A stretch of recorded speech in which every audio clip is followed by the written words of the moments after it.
Hi, this is Dr. Rod Story with Mere Medicine. Thank you for joining us today in the Cross Politics studio. We're going to jump in and talk about vaccines. Hi, I'm Emma Ware. I am Dr. Story's daughter. My husband and I live here in Moscow, and we are expecting our second. So we're going to have another little baby soon that we have to talk about vaccinations about. So we thought that we'd have a conversation between father and daughter, but also doctor and patient. I'm really glad to be able to take care of my little granddaughter Nola, and soon to meet this new baby. Well, we don't know just yet whether it's a boy or girl. Emma and I have loved bantering over things. She went to college here at New St. Andrews. Yep. How was that? That was fantastic. Highly recommend it. She gave the keynote speech at her graduation, which blew us out of the water and made us crazy proud at the same time. Anyways, on to vaccinations. Well, proud dad moment, right? Well, talk to me. I'd love to kind of banter in this about almost like you're coming to the doctor and saying, "Hey, I'm a mom who's thinking about vaccinating. I've got questions." So I'm going to admit off the start that honestly, I don't have a ton of hesitations about vaccinations because I am Dr. Story's daughter. I grew up in the Story house. So my husband and I we do have basically things to talk vaccinated about, you in the most part. Although honestly, as mom and I look back and think about vaccinations, basically we realized we didn't ask a lot of questions. Yeah. We didn't stop to say, how are these made? We didn't ask a lot fetal about stem science. cells. Yeah. We really, I'm not sure we would do a lot of the ones that we ended up using for you guys. You're growing up. Here we were just, we were in med school. We were doing the thing.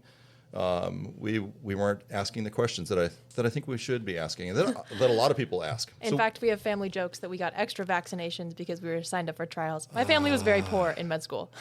Yes, and Emma accidentally got one extra. Oof, terrorized. On the other hand, though, my husband was not vaccinated at all, so we come together as a really interesting couple, and most of my friends, generalizing here, are really hesitant to vaccinate their kids. Is that something that you find moms in your circle, couples are talking about? Yeah, I have a lot of mom friends who have a child the same age as mine, around 6 months, or they're about to for the first time, and it's a hot topic, especially after COVID.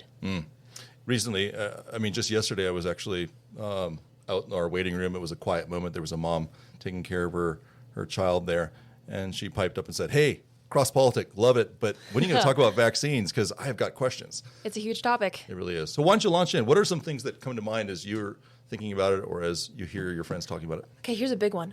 When it comes to vaccines, who do I trust, right? There's studies all over the place. Different moms have different opinions. Everyone knows someone who got autism because they got vaccines, or someone who passed away, a child who passed away after they were vaccinated. Who do you trust about vaccinations? And that's a fascinating challenge. So let's maybe if I back up a little bit and talk about why we have vaccines. Sure. What's the whole idea That's behind great. Yeah, vaccines? tell me a little bit about the history of vaccinations. Yeah, so you probably have heard of William Jenner or vaccination with cowpox or smallpox. You ever heard about that? Yeah, a little bit, not much. Yeah, so we're talking a approach to the human problem, which is getting sick with bad things. Okay. And the idea basically is that we have this marvelous immune system that's very predictable. It's been built by God into everybody. It is this remarkable thing that not only can help us fight off infection, but actually has the ability to have some memory of previous infections. Make sense? Yes, sure. So William Jenner did this pretty amazing experiment where he had this idea. It was actually because he was watching milkmaids who weren't getting sick with smallpox. Okay. So here's what he figured out. He figured out that there was a similar illness to smallpox, which is, if you've read American history, wiped out Native American cultures like crazy, really was a source of significant illness among young kids and adults, really awful illness, a lot of suffering with it. He realized that when he was watching milkmaids who were getting a cowpox, that when they got the cowpox, they didn't get infected with smallpox. So he had this idea. What if we took a little bit of cowpox and we infected people ahead of time with that? Would that keep them from getting the smallpox? What happened? So he actually is pretty crazy, and it's you can go find papers on this. He would actually take a needle, he'd dip it in the pox, and then he'd stab someone else's arm with it. They'd Hopefully get a with smallpox. consent. Well, yeah, I'm sure the consenting process is very different. And he really discovered that that these folks just didn't get the bad illness. And it really revolutionized the idea of what if you got a bit of the illness before the big version came through. And that's really what we're talking about, vaccination. In fact, the word vaccination is from the word vacus, my Latin scholar here, which means? Moo. Moo. It's a cow word. So we call this, based on this history of using cowpox, vaccination or vaccination, which is another word that we use interchangeably for immunization.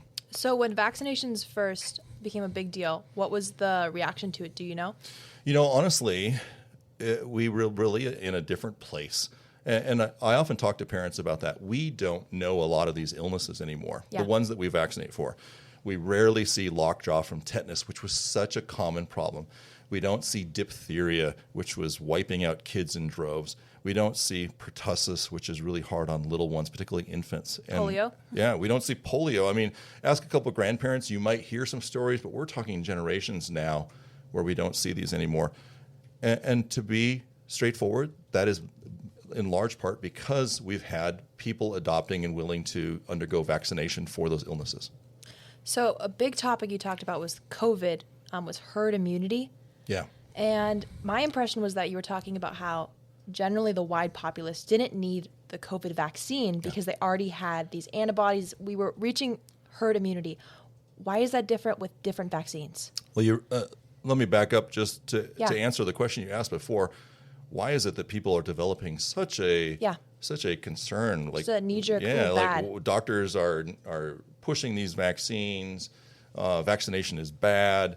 I think we have, as physicians, really lost the battle in a lot of people's minds and hearts over what the point is, because we've pushed certain vaccines to people that didn't need it. Like what? Well, I would say that the COVID vaccine. And I'm trying not to get into the weeds here, but the COVID vaccine was given to a couple different people that did not need the vaccine. Vaccination is really this idea of it's better to get a little bit of the illness, better to get the vaccine before you see the big illness. But that means that you have an equation going on, that the illness is either so bad, so severe, that the risk of it is worth the risk of the vaccine. Let's stop right there. You just said risk of the vaccine. So there's risks with vaccines. Absolutely. What do you mean by that? Well, anything that we give you, and this is medicine, and good medicine should talk about these risks and benefits, indications and alternatives. It really should be this open discussion. And I think that that's another, another reason that doctors have really failed. We tend to take this my way or the highway. Take this vaccine or you don't get care at my clinic. Yeah. I'm not lying. There are patients in our clinic who come to us and they say, I haven't seen a pediatrician in years because they have a complete you must vaccinate or no care policy. Oh, goodness. We just moved from Kentucky, and the small town we lived in had one health provider who owned all the clinics. They would not see you at the pediatrician's office unless you signed on to their vaccination schedule. That's amazing. You're just out in the water. That preempts a really honest conversation, and it really makes, I think, physicians lazy because we don't have this openness or this recognition that, first off, mom and dad, you are responsible for making the ultimate decision for your child's health care. Sure. Not the doctor, not the public health nurse, not the government, mother and father. And that is honestly not the opinion of most physicians. That's a really, really scary and I think pejorative place to start. The second is that we really are not, I will say in med school, I wasn't trained to have conversations about hesitation, about some of the questions that I think you're going to ask me here today. But I've worked hard to get on top of them because I realized, man, I need to be a good resource for my people. I need to be willing to have these conversations. So caveats aside, and I know you have them, what is your general point of view on vaccinations? Yes. For, against? So I think that in large part, many of the childhood vaccines that are still in use are worth considering. Can you name those? Yes. I tend to encourage diphtheria, tetanus, pertussis. I tend to encourage polio. I tend to encourage Haemophilus influenza, which is called Hib. I usually encourage pneumococcus, which is called PCV. Those are really the ones that are usually given before the age of 1. They're in stair steps, meaning you often recommended age 2 month, 4 month, and 6 month. Why do I recommend those? Yeah. Well, in several parts. Those were awful illnesses. Thank goodness they're not circulating currently, but I do think that we could see them come back. if we have enough families choose not to vaccinate for those, and we drop below a certain level that we just don't have the herd immunity that you kind of referenced earlier. Yeah, oof, I've Googled whooping cough. Oh. It just hurts my mom heart. It's rough. And diphtheria, I had family die of that back in the day at the turn of the century. That was a miserable illness, and those are the kind of things that keep moms awake at night when you think about losing an entire family of children one by one. And I'm not bringing that up to be a scare technique, but these were really bad illnesses. Yeah. So I do recommend those. Also, the marvelous thing about those is, at least in the United States, those vaccines are still available without embryonic stem cells being used in their production. Yeah, maybe we'll table that for a little bit. Yeah, absolutely. Let's come back because that's a big one. So let's keep on the topic of herd immunity. Tell me a little bit more about that, how that works with vaccines. If I choose not to vaccinate my kid, this whole love your neighbor thing that's going around, how does that all play together? Well, vaccination, oftentimes the pushback on it is not everybody gets benefit from vaccination. And that's true.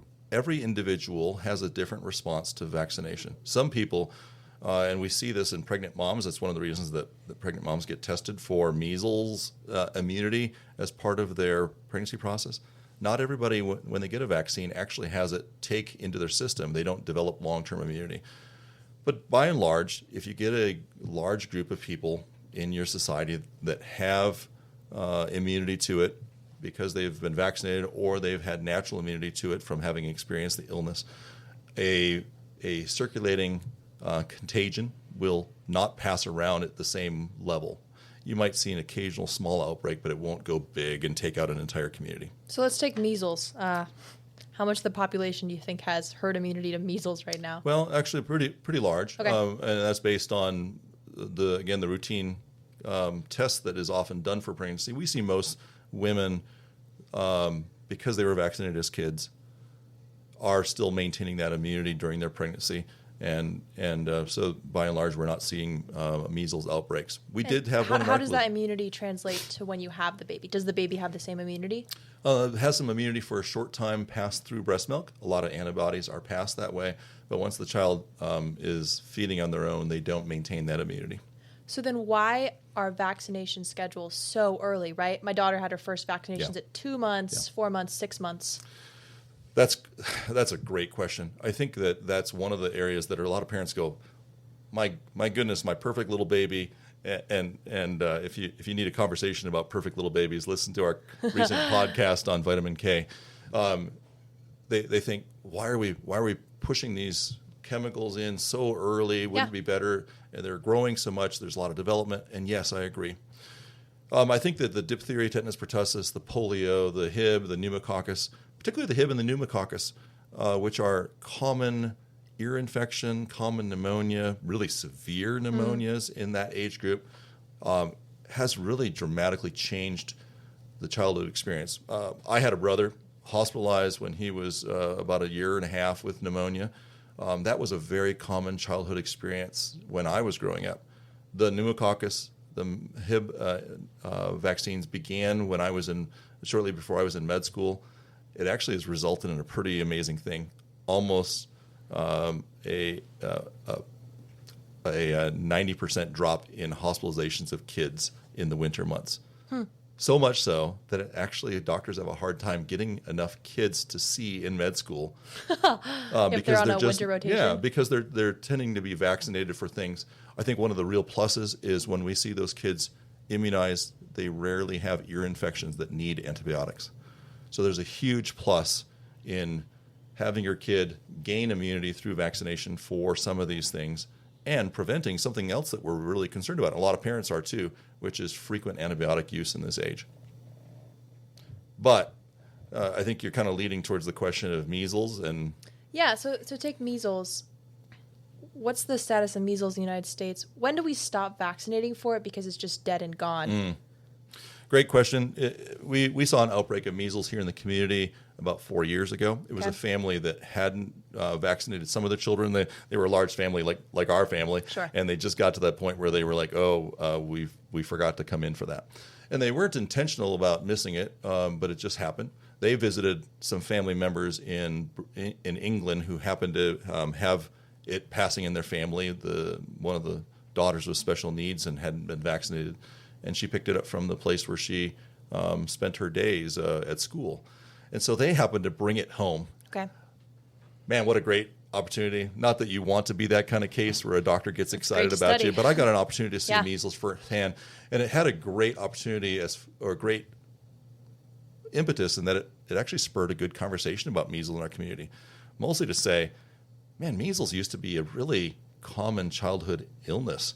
Is it necessary to vaccinate for? Sure. And when I reread it, I came away with a sense that I had gone to med school and thought this is universally deadly and everybody's going to die of measles. And in reality, it was actually a very common childhood illness that almost nobody died from, except for a couple of unique circumstances. Babies that were not yet born, almost entirely fatal for those kids, particularly if their mom got sick with measles in the second or third trimester. And a lot of newborns and toddlers, if they got measles, could end up with significant brain impairment, hearing and vision loss. They think that's why, if you're a Little House on the Prairie fan, what Mary got that made her blind. It made her blind. So when that came to the community, did you see more people vaccinate who were hesitant to before once they had an actual strain here? There was certainly a quick panic, Yeah. And we got a lot of conversation to our clinic with consideration for vaccination. But I'd say it was a pretty small blip, partly because a lot of people are aware that measles, mumps, rubella, the MMR vaccine, and the varicella vaccine are embryonic stem cell based. Yeah, let's go there. Let's talk about that. So first, can you explain what embryonic cells are, how they're used in vaccines?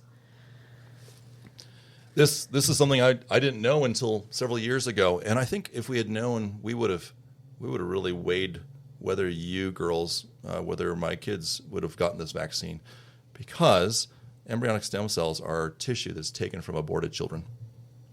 Taken when? These children are born. You can read about it. You can actually go find the exact data of the stem cell line that was created in the 1970s and 1980s. There's 2 different stem cell lines that were created that are the only way that this measles vaccine is now made. It's made by Merck, one company for the entire planet. What's the alternative to fetal stem cells? Well, for this vaccine, there is no alternative. But the alternative for most vaccines is most vaccines are made with chicken eggs. Yeah, it's still an old-fashioned way that has been done for actually centuries. Made vaccines that way, or tissue that's taken from animals and created stem cell lines. There's quite a few what we would consider ethically non-problematic ways of making vaccines.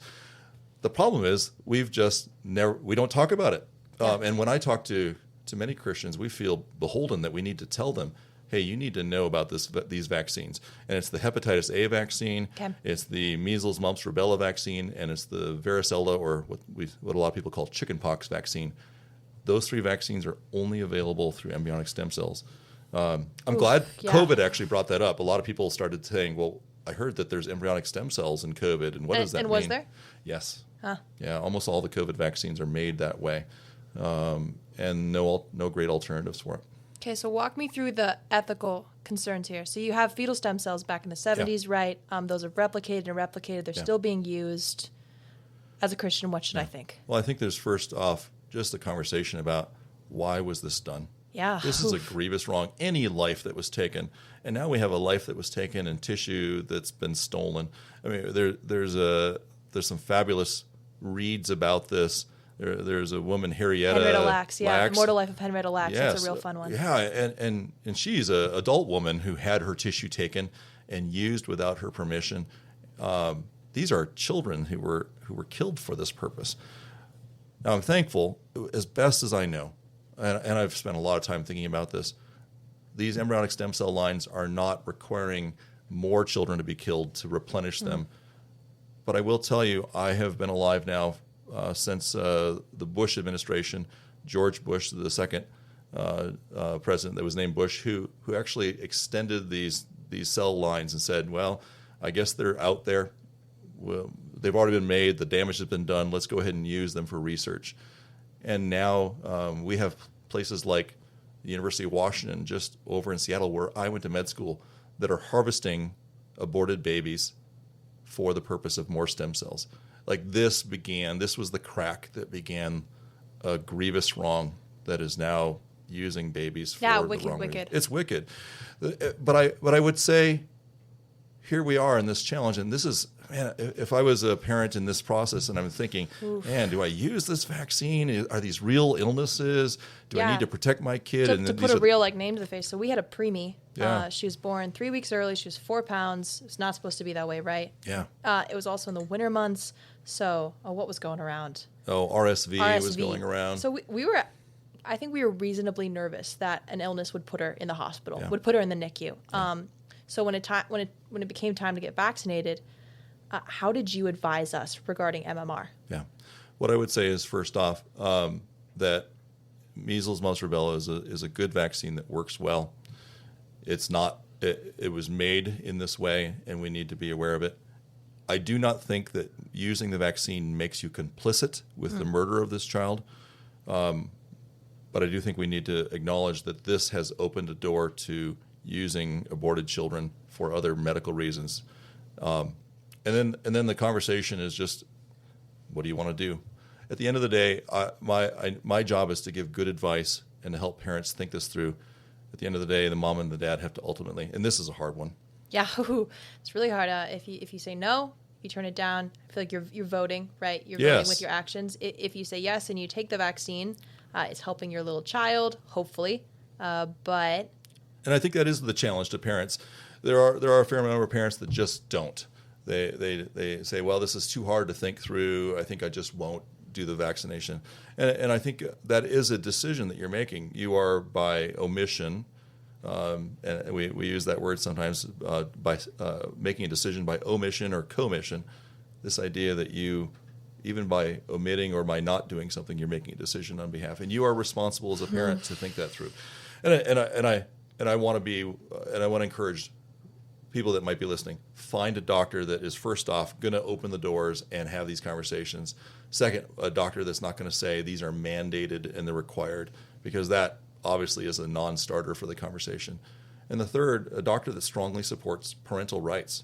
I'm thankful. Idaho, we really have a strong parental right. In Idaho, you can download a form and you can say, I don't want these vaccines.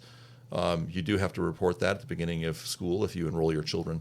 But beyond that, you're not required to take them, unlike Washington, unlike particularly Oregon and California. I was just going to say, I'm so thankful, well, for my dad, who happens to be my doctor, but for a family doctor, old school family doctor you can talk to, because I can only get so much information. Yeah. I don't want to be reading studies. I don't have the capacity to do that, nor the time, and I don't think I'm going to get much out of it. But to have someone you know is looking into it, you know cares about it, you know has the foundation to be able to learn about it, but then also the moral concerns to wade through it, and then can give you advice. And it's really important, because at the end of the day, you want to be well informed, but you also want to be supported as father and mother for your children. And you're going to have to trust someone, right? You're going to have to trust studies. You're going to have to trust the internet. These are things you can trust. You can trust the internet. You can trust studies. You can trust friends. You can trust your doctor. You need to pick one.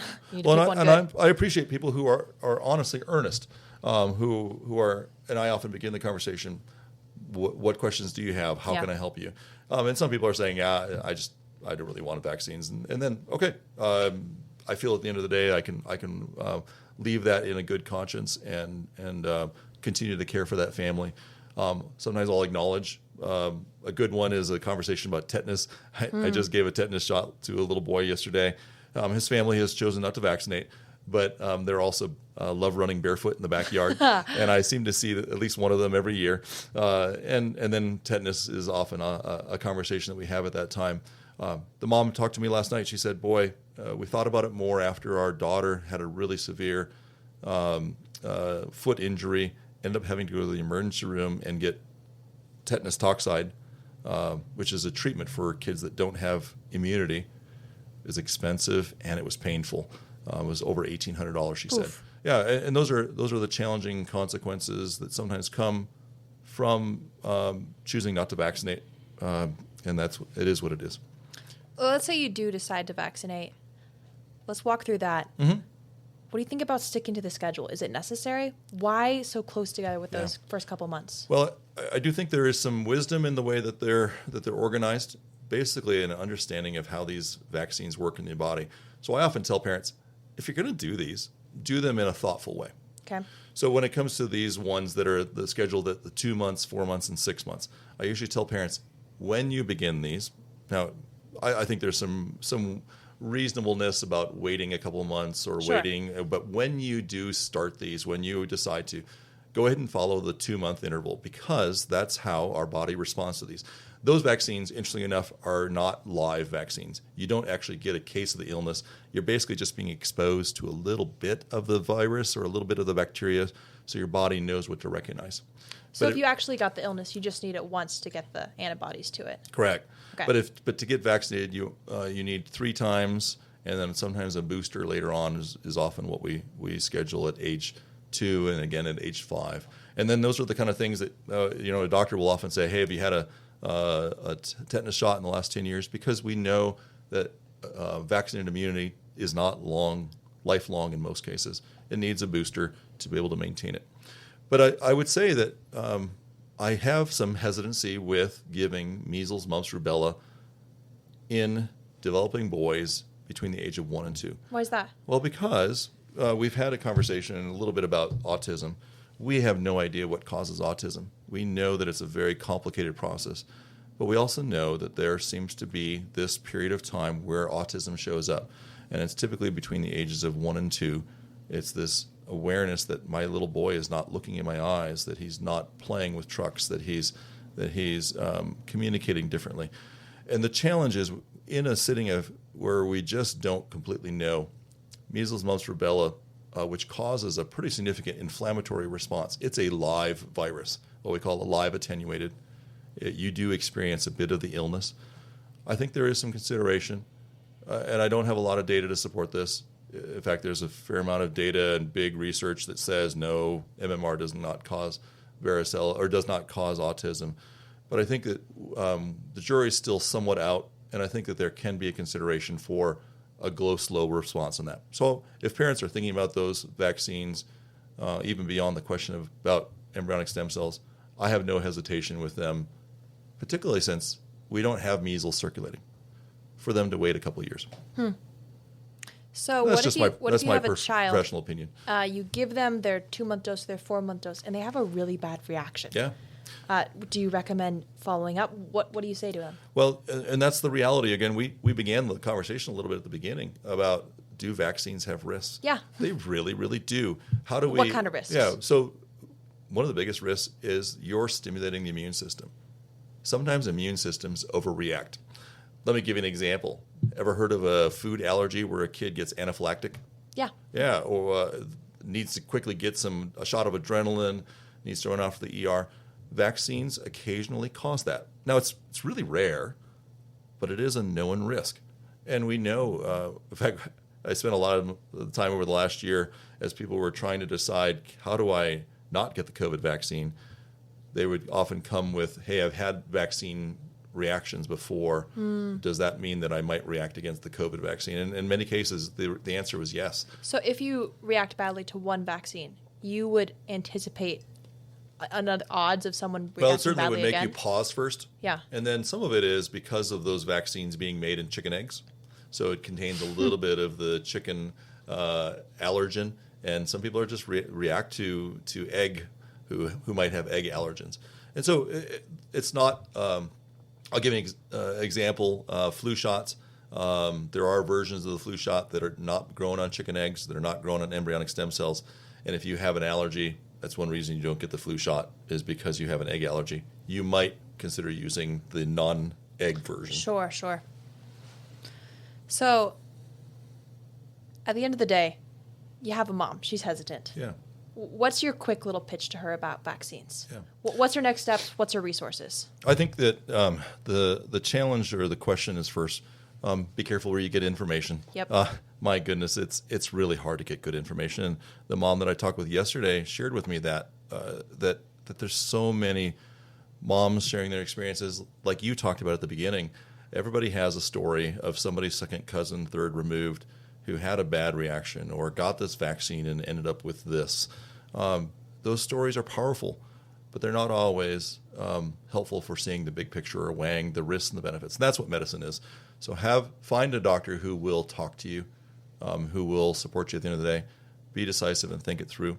We do tend to, through our clinic, really encourage the childhood vaccines, particularly the ones that are given in the first year, because these are real illnesses that had really devastating childhood mortality and consequences lifelong.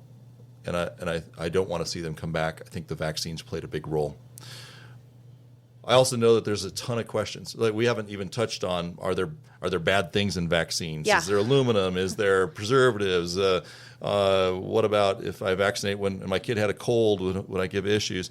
My goodness, there's so many conversations that can flow on this. We might need to have a part 2. If people have questions, they can part drop the 2, questions. yeah, that's great. We're coming up on like 30 we had minutes, so. vitamin K, and I'll just finish up with this. We talked a little bit about vitamin K a couple weeks ago in the podcast, and I encourage you to go listen to that. There's a couple of questions I got back to me. Let me address a few of them. One was, doesn't vitamin K have a black box warning? And I had to think, like, as a doctor, wait, does vitamin K have a black box warning? And a lot of times it is a mom that brings these things to the doctor, and the doctor can be sometimes surprised, or we need our memories triggered. And then I remembered, oh yeah, well, it's a different circumstance. So it's black box warnings. You've ever heard of that?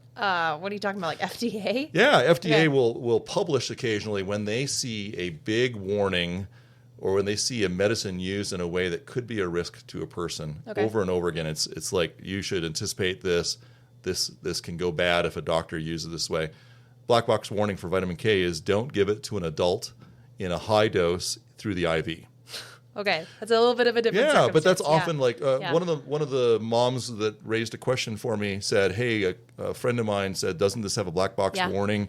And I had to think about it. And yes, it does, but not in the circumstance of a young child getting a dose under the skin or into the muscle. This is a huge dose in the IV to someone who has liver failure. You don't want to do that. That could cause some troubles. Another one was the vitamin K. Does it cause neonatal jaundice? A lot of people have jaundice. We put you in the sunshine. I think you ended up with a Billy Light for a little bit. You sure about that one? Well, I think your older sisters did at least. We have to think back. When you have 9, you don't always remember as clearly. Maybe Lucy. Maybe Lucy. Yeah, and it's a circumstance of something happening in sequence or in consequence. We often see jaundice in the first 72 hours of life. A vitamin K shot is often given on day 2 of life. Parents go, aha, 1 + 1 = 2. But they're really different circumstances. But it is a good question. I'm glad people are asking that question. I've done some reading, and I don't think that they're related, but it's certainly something that I'm going to keep thinking about further as people raise that question. Well, there you go. You got a little bit on vaccines and a smidge at the end on vitamin K. So let me, as we leave, let me pray with you as we ask for wisdom. Lord God, thank you that you are the God of all wisdom, and we thank you for opportunities to, as brothers and sisters in Christ, as father and daughter, to be able to talk frankly about things of importance. Father, give us wisdom as we raise our children. Father, we want to do so to your glory. Thank you through Jesus. Amen. Amen. Thanks for joining us on Mere Medicine. We look forward to seeing you again back in the Cross Politics studio in a couple weeks.